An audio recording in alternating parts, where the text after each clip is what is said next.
ಸಿದ್ಧಗಂಗಾ ಆಸ್ಪತ್ರೆ ಸಿಬ್ಬಂದಿ ವರ್ಗಕ್ಕೆ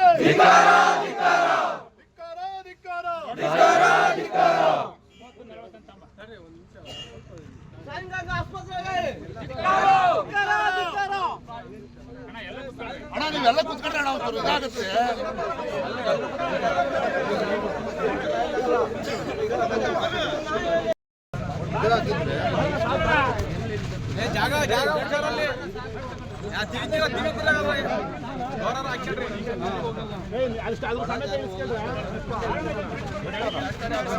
ಸಮೇತ ಸಂಜೆ ಆಗಲಿ ವಾರ ಆಗಲಿ ಬೆಳಕರಿಲ್ಲ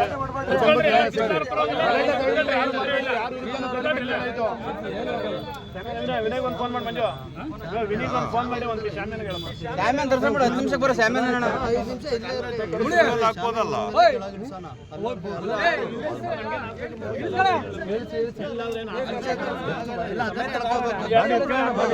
ದೇವರು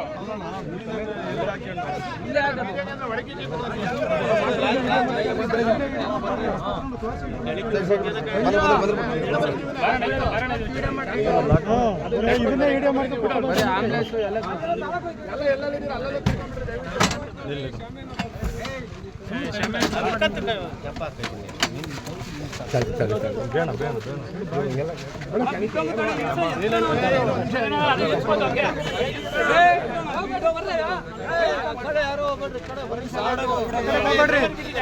ಜಾಗ ಬಿಡ್ರಿ. ಹೇಳಿದ್ವಿ ನಾವು ಇಲ್ಲಿಗೆ ಸ್ಥಳಕ್ಕೆ THO ಬರಬೇಕು, DHO ಬರಬೇಕು, ಮತ್ತು SP ಬರಬೇಕು, DSP ಬರಬೇಕು. ಈಗ ಆಲ್ರೆ ನಮ್ಮ ಚಿಕ್ಕನಾಯಕನಹಳ್ಳಿ ಠಾಣೆ ಅಂತ ಎಲ್ಲ ಅಧಿಕಾರಿಗಳು ಇದ್ದಾರೆ. ಇಲ್ಲಿ ನಮಗೆ ಏನು ಬೇಕು ಅಂದರೆ ನಮಗೆ CCTV ಫುಟೇಜ್ ಬೇಕು. ಹುಡುಗಿ ಯಾವ ಥರ ಒಳಗಡೆ ಹೋಯಿತು, ಯಾವ ಥರ ಹೊರಗಡೆಯಿಂದ ಬಂತು ಅಂತೇಳಿ, ಯಾವ ಥರ ಹೊರಗಡೆ ಹೋಯ್ತು, ಒಳಗಡೆ ಯಾವ ಥರ ಹೋಯ್ತು, ಹೊರಗಡೆ ಯಾವ ಥರ ಬಂತು ಅಂತ ಇವ್ರು ಹೇಳ್ತಾರೆ. ಅನೇಕ ಕತೆ ಕಟ್ಬೋದು ಇವರು. ಈಗ ನಮ್ಮ ITI ಬಸವಣ್ಣ ಹೇಳ್ದಂಗೆ ಇವ್ರು ಯಾರ್ಯಾರಿಗೆ ಕಾಲ್ ಮಾಡಿದ್ದಾರೆ, ಯಾರ್ಯಾರಿಗೆ ಮಾತಾಡಿದ್ದಾರೆ, ಅದು ಕಾಲ್ ರೆಕಾರ್ಡ್ ಸಮೇತ ಸಿಗಬೇಕು. ಆಮೇಲೆ ಈ CCTV ಫುಟೇಜ್ ಸಿಕ್ಕಿಲ್ಲ ಅಂದರೆ ಈ ಹುಡುಗಿಗೆ ಯಾವಾಗಲೂ ನ್ಯಾಯ ಸಿಗಲ್ಲ. ನಾವು ನ್ಯಾಯ ಸಿಗೋವರೆಗೂ ಇಲ್ಲಿಂದ ಹೋಗಲ್ಲ. ಈಗಾಗಲೇ ಹೇಳಿದಿರಿ 3 ಗಂಟೆವರೆಗೂ ಇಲ್ಲಿ ನ್ಯಾಯಯುತ ಪ್ರತಿಭಟನೆ ಮಾಡ್ತೀವಿ. ಆಮೇಲೆ ಉಗ್ರವಾದ ಹೋರಾಟ ಅಂತ ನಮ್ಮ ಇದ್ದೇ ಇರುತ್ತೆ. ಆದರೆ ನಾವು ಈ ಎಲ್ಲದಕ್ಕೂ ಈಗ ನಿನ್ನೆಯಿಂದಲೂ ಅವ್ರು ಹೇಳ್ಬೋದು ವಿಡಿಯೋಕ್ಕೂ ಅವರೇ ಸ್ಟೇಟ್ಮೆಂಟ್ ಕೊಡ್ಕೊಂಡು ಅವರೇ ಈ ನಕಲಿ ಡಾಕ್ಟರ್ ಇಟ್ಕೊಂಡು ಇಲ್ಲ ನಮ್ಮ ಅಲ್ಲಿ ಲೋಪದೋಷಗಳಿಂದ ಬೇಜವಾಬ್ದಾರಿತನ ಅಜಾಗರೂಕತೆಯಿಂದ ಈಗ ಯಾವುದೇ ಒಂದು ಡ್ಯೂಟಿ ಡಾಕ್ಟ್ರು OPD ಚೀಟಿ ಬರೀಬೇಕು ಅಂದರೆ ಒಬ್ಬ ನುರಿತ ಡಾಕ್ಟರ್ ಇಲ್ದಲೆ, ಅಥಾರಿಟಿ ಇಲ್ದಲೆ, ಯಾವುದೇ ಅಲ್ಲಿ ಕೆಲಸ ಮಾಡೋ ಅಂಥ ನರ್ಸ್ಗಳಿಗೆ ಚೀಟಿ ಬರೆಯೋ ಇದಿರಲ್ಲ. ಮೆಡಿಸಿನ್ ಯಾವ್ದು ಹಾಕಿದ್ದಾರೆ ಅಂತ ಗೊತ್ತಿಲ್ಲ. ಯಾವುದೋ ಡೋಟಿನ್ ಪ್ರೋಟೀನ್ ಅಂತ ಹೇಳ್ತಾರಲ್ಲ, ಅದು ಯಾವುದೇ ಕಾರಣಕ್ಕೂ ಆ ಡೋಟಿನ್ ಪ್ರೋಟೀನ್ಗೆ ಹುಡುಗಿ ಹಂಗೆ ಹಾಕಿಲ್ಲ. ಮನೆಗಿಂದ ಚೆನ್ನಾಗಿ ಬಂದಂಥ ಹುಡುಗಿ ಇವತ್ತು ಮರಣ ಹೊಂದಿದೆ ನಿನ್ನೆ. ಹಂಗಾಗಿ ಈ ಪ್ರತಿಭಟನೆಗೆ ಏನು ಎಲ್ಲ ಸಹಕಾರ ಕೊಟ್ಟಿದ್ದೀರಾ, ಮುಂದೆ ಈಗಲೇ ಸಹಕಾರ ಕೊಟ್ಟರೆ ಹುಡುಗಿಗೆ ಒಂದು ನ್ಯಾಯ ಸಿಗುತ್ತೆ. ಇಲ್ಲ ಅಂದರೆ ಇಲ್ಲ ಈಗಲೇ ಈಗ ಹೇಳಿದ್ರಲ್ಲ, ಈಗಾಗಲೇ ಈ ಕೂಡಿ ನೋಡಿಲಿ ಈ ಗೇಟ್ ಬಿಟ್ಕೊಂಡಿದ್ದಾರೆ. ಇಲ್ಲಿ ಅಧಿಕಾರಿಗಳು ಹೆಂಗೆ ಅಂದರೆ ನಮ್ಮರು ಗೇಟ್ ಬಿಟ್ಕೊಂಡಿದ್ದಾರೆ, ಒಳಗಡೆ ಮ್ಯಾಗಡೆ ನೋಡ್ತಾರೆ, ಎಲ್ಲ ಅಲ್ಲಿ ವಿಡಿಯೋ ಕ್ಯಾಮ್ರಾ ಮಾಡ್ಕೊಂಡು ನೋಡ್ತಾರೆ. ಬಂದಿಸ್ರಿ, ಯಾಕ್ರಿ ಬಂದಿಸೋಕ್ಕಲ್ಲ ನಿಮಗೆ FIR ಈಗ ಒಂದು ಹುಡುಗಿಗೆ ಅನ್ಯಾಯ ಆಗಿದೆ ಅಂದರೆ ಬಂದಿಸಿ. ಇಲ್ಲ ಈಗ ನಾವು ಹೇಳ್ದಂಗೆ DHO ಕರೆಸಿ ಇಲ್ಲ ಅಲ್ಲಿ ಬರೋವರೆಗೂ ನಾವು ಬಾಡಿ ಎತ್ತಲ್ಲ ಯಾವುದೇ ಕಾರಣಕ್ಕೂ. ಇಲ್ಲ ಅಂದರೆ ನಾವು ಬಾಡಿ ಇಲ್ಲೇ ಬಿಟ್ಟು ಹೋಗ್ತೀವಿ. ನೀವೇನು ಮಾಡ್ಕೊಂತೀರ ಮಾಡ್ಕೊಳ್ರಿ, ನಾವು ಅಲ್ಲಿವರೆಗೂ ನಾವು ಎದ್ದೇಳಲ್ಲ ಕದಲಲ್ಲ.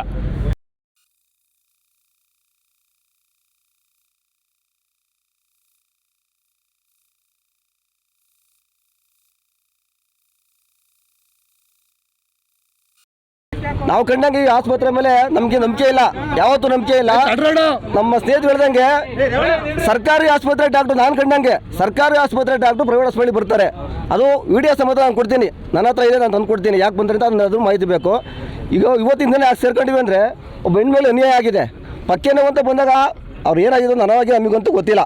ಬಂದಾಗ ಇವರು ಮೆಡಿಸಿನ್ ಕೊಟ್ಟರು. ಮೆಡಿಸಿನ್ ಕೊಟ್ಟಾಗ ಅಯ್ಯಮ್ಮ ಕೋಮಾ ಸ್ಥಿತಿಗೆ ಮೂರ್ಛೆ ಹೋದಾಗ ಇವ್ರು ಏನು ಮಾಡಬೇಕಾಗಿತ್ತು? ಇದಕ್ಕಿಂತ ಉತ್ತಮವಾದ ಆಸ್ಪತ್ರೆ ಕಳಿಸ್ಬೇಕಾಗಿತ್ತು. ಇಲ್ಲ ಅಂದರೆ ಯಾರು ರೆಫರ್ ಮಾಡಬೇಕಾಗಿತ್ತು. ಏಕಾಏಕಿ ಮತ್ತೆ ಸರ್ಕಾರಿ ಆಸ್ಪತ್ರೆಗೆ ಇವ್ರು ಯಾಕೆ ಕಳಿಸೋರು? ಅದೊಂದು ಮಾಹಿತಿ ಬೇಕು ನಮಗೆ.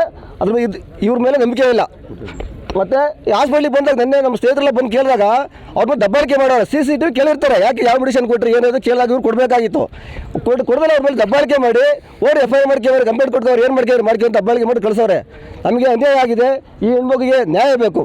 ಮತ್ತು ಇನ್ನೊಂದೇನು ಅಂದರೆ ಈ ಹಾಸ್ಪಿಟ್ಲು ಯಾವತ್ತೇ ಆಗಲಿ ಬಡವ್ರನ್ನ ದೋಚಕ್ಕೆ ಬಂದ್ರೆ ಹಾಸ್ಪಿಟ್ಲು. ಹಿಂದೆ ನಮ್ಮ ಸ್ವಾಮೀಜಿ ಒಬ್ಬರು ಡೆತ್ ಆದಾಗ ಇದೇ ಹಾಸ್ಪಿಟ್ಲ್ ಕಾರಣ ಅಂತ ಜನಗಳೆಲ್ಲ ಮಾತಾಡಿದ್ರು.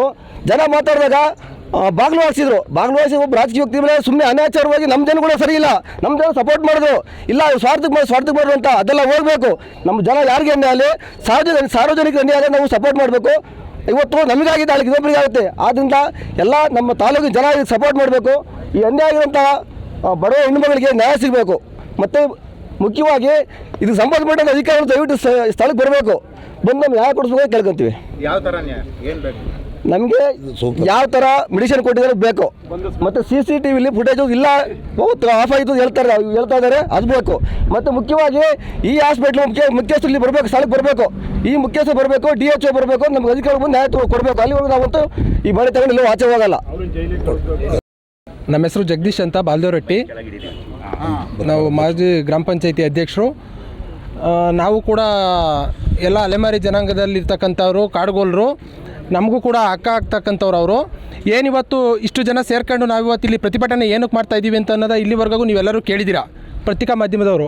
ಯಾಕೆ ಅಂತಂದರೆ ಇವತ್ತು ಈ ಒಂದು ಬಡ ಮಹಿಳೆಗೆ ಜೀವಕ್ಕೆ ಯಾವುದಕ್ಕೆ ಕಾರಣಕ್ಕೂ ಬೆಲೆ ಇಲ್ಲ ಅಂತ ಗೊತ್ತಾಗ್ತಾ ಇದೆ. ಯಾಕೆ ಅಂತಂದರೆ ನೋಡಿರಿ, ನಮ್ಮನ್ನು ಒಳಗಡೆ ಗೇಟಿಂದ ಒಳಗೆ ಹೋಗೋಕ್ಕೆ ನಮಗೆ ಅಧಿಕಾರ ಇಲ್ಲ. ಲಕ್ಷಾಂತರ ರೂಪಾಯಿ ದುಡ್ಡು ಇಟ್ಕೊಂಡು ಆಪ್ರೇಷನ್ ಅಂತಂದ್ರೆ ಗೇಟ್ ತೆಗೆದುಬಿಟ್ಟು ವೆಲ್ಕಮ್ ಮಾಡ್ತಾರೆ. ಅದೇ ಇವತ್ತು ಒಂದು ಬಾಡಿನ ಒಳಗೆ ಬಿಡಬೇಕು ಅಂತಂದರೆ ಎಲ್ಲ ಪೊಲೀಸ್ ಸೆಕ್ಯೂರಿಟಿ ಕೊಟ್ಟಿದ್ದಾರೆ. ಯಾರು ಕರೆದಿದ್ರು ಇವ್ರನ್ನ? ಪೊಲೀಸ್ ಸೆಕ್ಯೂರಿಟಿ ಯಾರಿಗೆ ಬಂದಿದೆ? ಅನ್ಯಾಯವಾಗಿ ಸತ್ತಿರ್ತಕ್ಕಂಥ ಮಹಿಳೆಗೆ, ಅವ್ರ ಕುಟುಂಬಕ್ಕೆ, ಬಂದಿರ್ತಕ್ಕಂಥ ಜನಗಳಿಗೆ ರಕ್ಷಣೆ ಕೊಡಬೇಕು. ಯಾಕೆ ಅಂತಂದರೆ ನಮ್ಮಿಂದ ಅವರಿಂದ ನಾವಲ್ಲ. ಇದನ್ನು ಅರ್ಥ ಮಾಡ್ಕೋಬೇಕು ಫಸ್ಟು. ಆಫ್ಟರ್ ಆಲ್ ಆ ಒಂದು ಹಾಸ್ಪಿಟ್ಲ್ ಸಿಬ್ಬಂದಿನ ರಕ್ಷಣೆ ಮಾಡೋದಕ್ಕಿಲ್ಲ 50ರಿಂದ 70 ಜನ ಪೊಲೀಸ್ನ ಆಯೋಜಿಸಿದ್ದಾರೆ.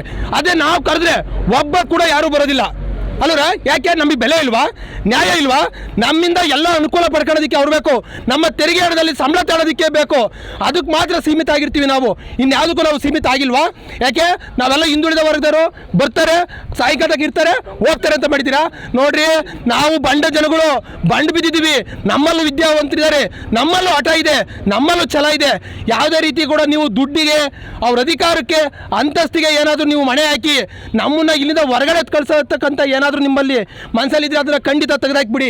ಯಾಕೆ ಅಂತಂದರೆ ನಾವು ಕಾಡು ಮೇಡಿ ಸುತ್ತಿ ಬಂದಿರತಕ್ಕಂಥ ಜನ. ನಾವು ಪಿಜ್ಜಾ ಬರ್ಗರ್ ತಿಂದು ಬೆಳೆದಿರ್ತಕ್ಕಂಥ ಜನ ಅಲ್ಲ. ನಾವು ರಾಗಿ ಮುದ್ದೆ ತಿನ್ಕೊಂಡು ಬಂದಿರತಕ್ಕಂಥ ಜನ. ನಾವು ಇದಕ್ಕೆ ಬಗ್ಗೋದು ಇಲ್ಲ, ಜಗ್ಗೋದು ಇಲ್ಲ. ಯಾಕೆ ಅಂತಂದರೆ ನೋಡ್ರಿ, ಆ ಮಹಿಳೆಗೊಂದು ನೆರಳು ಕೂಡ ಕೊಡ್ತಾ ಇಲ್ಲ. ಒಳಗಡೆ ಬಿಡಿ ಅಂತ ನಮ್ಮ ಸರ್ಕಲ್ ಇನ್ಸ್ಪೆಕ್ಟರ್ ಕೇಳ್ಕೊತಾ ಇದೀವಿ, ಅವ್ರು ಬಿಡಲ್ಲ ಆಗ್ತಾರೆ. ಅಲ್ಲ ಬಿಡಿ ಸರ್, ಯಾಕೆ ಸರ್ ಒಳಗೆ ಬಿಡ್ತಾ ಇಲ್ಲ? ಬಿಡೋದಕ್ಕೆ ಕಾರಣ ಏನಾಗಿದೆ?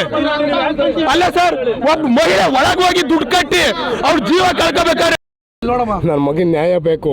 ಇದು ನನ್ನ ಜೀವಕ್ಕೆ ಬೆಲೆ ಕಟ್ಟೋಕ್ಕಾಗಲ್ಲ. ಇವತ್ತು ನನ್ನ ಜೀವ ತಂದು ಕೊಡಲಿ ಅಷ್ಟೇ ನಾನು ಕೇಳೋದು. ನನ್ನ ಮಗಿದ ನ್ಯಾಯ ಕೊಡಲಿ ಅಷ್ಟೇ, ನನ್ನ ಕೈಲಿ ಮಾತಾಡೋಕ್ಕಾಗಲ್ಲ ಸರ್.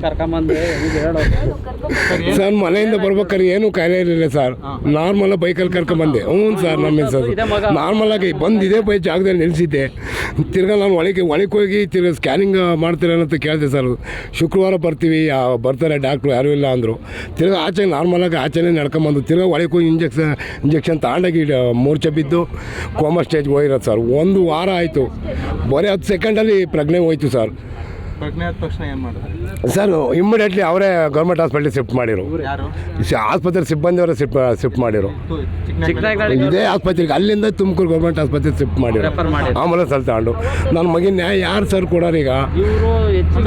ತೊಂದರೆ ಅಂತ ಬಂದಿದ್ರಿ ಸರ್? ಪಕ್ಕೆ ನೋವು ಅಂತ ಸರ್, ಮಾಮೂಲಿ ಪಕ್ಕೆ ನೋವು ಅಂತೇಳಿ ಕೆಲಸ ಮಾಡ್ತಿದ್ದವ್ರನ್ನ ಕರ್ಕೊಂಬಂದೆ ನಾನು ಸರ್. ನಮ್ಮ ಮನೆ ಮುಂದೆ ಪಾತ್ರೆ ಬೆಳಗ್ತಾ ಇದ್ರು ಸರ್. ನಾನು ಬಂದು ಬೈಕ್ ಹತ್ತಿಸ್ಕೊಂಡು ಕರ್ಕೊಂಬಂದಾಗ ಇಲ್ಲಿಗೆ ಕೆಲಸ ಮಾಡ್ತಿದ್ರು ಅವರು. ಸುಮ್ಮನೆ ಬರಬಾರ್ದಾಗಿತ್ತು. ಇವತ್ತು ನನ್ನ ಪ್ರಾಣ ಉಳ್ಕೊಳ್ಳೋದು ಬಂದು ಇವತ್ತು ನಮ್ಮ ಪ್ರಾಣ ಕಳ್ಕೊಂಡಿದ್ದೀನಿ. ಇದೇ ಮಗು 3 ವರ್ಷದ ಮಗು ಸರ್. ಇದು ಏನು ಮಾಡೋಣ ಸರ್? ಇದು ಇವ್ರು ನಿರ್ಲಕ್ಷ್ಯಕ್ಕೆ ಬಡವ್ರ ಬಗ್ಗೆ ನಮ್ಮಂತರ ಬೇಕಾದ ಸಹಾಯಕ್ಕೆ ಬಿಡಿಸ್ಬಂತು ಅಂತ ವಾದ ಇದೆ. ನಿಜನ? ಖಂಡಿತ ಇಲ್ಲ ಸರ್. 100% ಭಾಗ ಸರ್. ಸರ್ ನೋಡಿ ಸರ್, ದೈವ ಎಲ್ಲರೂ ನಂಬ್ತೀರಲ್ವಾ? ದೈವ ತಗೊಂಡು ನಡ್ರಿ, ಬೇಕಾದ್ರೆ ಸಾಕ್ಷಿ ಏನು ಬೇಕು ಹೇಳ್ರಿ. ನೀವು ಅವ್ರ ಹಸ್ಬೆಂಡು, ನೀವು ಪೇಷಂಟ್ ಜೊತೆ ಇದ್ರಿ? ನಾನೇ ಸರ್ ಇದ್ದವನು. ಇಲ್ಲ ಸರ್, ಅದು ಯಾವತ್ತು ಹಿಂದೂ ಇರಲಿಲ್ಲ, ಅವತ್ತು ಬಂದಿರಲಿಲ್ಲ. ಅವರು ಹೂಗೆ ಹ್ಞೂ ಸರ್, ಅವ್ರು ಹೊಂಚ್ಕೊಂಡ್ರದ್ದು ಇದೆಲ್ಲ ಈ ಥರ ಹೇಳೋಣ ಅಂತ ಹೇಳಿ ಯಾವ ಕಾಯಿಲೆನೂ ಇರಲಿಲ್ಲ ಸರ್.